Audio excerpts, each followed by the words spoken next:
Quelle est la différence entre quelqu'un qui avance et celui qui voudrait avancer? Salut, je suis Rachel BD et j'aime bien poser des questions. Alors, as-tu déjà entendu parler du plaisir différé? En fait, c'est celui qui consiste à attendre pour déguster un gâteau qui va bien lever plutôt que de manger à la va-vite une petite part toute plate et compressée parce que tu n'as pas eu la patience d'attendre que le levain fasse la magie. Ou dit autrement, tu t'es fait plaisir en allant passer des soirées apéro avec les amis qui finissent par encore une tournée et on va manger une morse parce qu'il faut mettre en fond et oh, s'en aller en boîte, finir la soirée.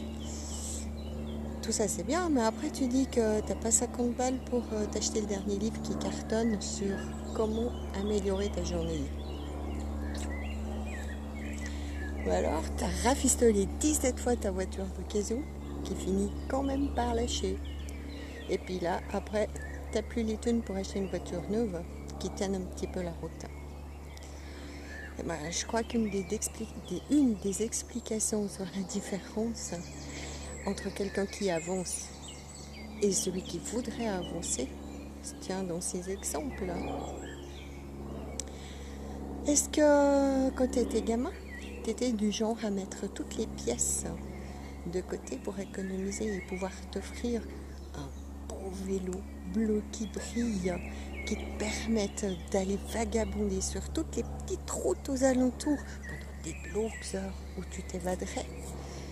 Ou tu étais plutôt du genre à courir à l'épicerie avec tes 2 petites pièces pour t'acheter les 3 bonbons que tu te dépêchais de déballer pour manger à peine la porte passée? Ben ça, c'est la théorie du plaisir différé. Savoir attendre et cumuler les petites actions afin d'en obtenir une grosse. Et c'est ça la différence entre quelqu'un qui avance et celui qui voudrait avancer.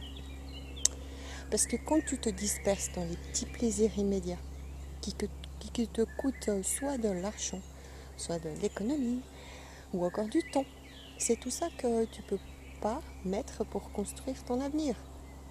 Quand chaque jour, tu mets 4,50 € pour t'acheter un café à l'arrache, parce que tu as eu la flemme de te préparer un café chez toi. C'est, si je fais bien le calcul, 4,50 € x 5, ça te fait 22,50 € par semaine. 4 semaines, ça te fait 90 francs par mois pour un café. Dans un gobelet jetable. Je tape, ça c'est encore un autre chose. Alors ok, il faut faire fonctionner les petits commerces. Puis en plus, tu as bien le droit de te faire plaisir. Hein. Je ne vais pas avoir l'outrecuidance de te contredire. En même temps, chacun dépense son argent comme bon lui semble. Pas de jugement. Simplement, si après je t'entends te plaindre, je n'ai pas les moyens d'avancer. Comment dire?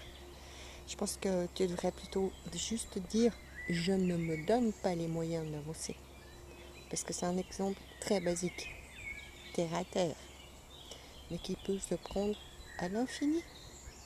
Genre, tu aimes regarder Netflix le soir? Pas de problème. Mais après, viens pas te plaindre que tu n'as pas le temps de lire des livres inspirants ou de suivre des formations qui te donneraient des pistes pour amorcer les changements qui t'aideraient à mener une vie meilleure. C'est ton choix. C'est pas une question de temps, mais de choix. Enfin voilà, ça c'était ma réflexion du jour, au milieu des arbres. Et encore une fois, pas de jugement. Mais je voulais simplement t'amener à cette réflexion. Est-ce que je me donne les moyens d'avancer ou le fait de dire que j'aimerais changer me suffit? Ça dépend de ta réponse. Si tu veux aller plus loin, tu peux cliquer sur le lien là en bas sous la description. Et on se retrouve la semaine prochaine pour une autre question. Ciao!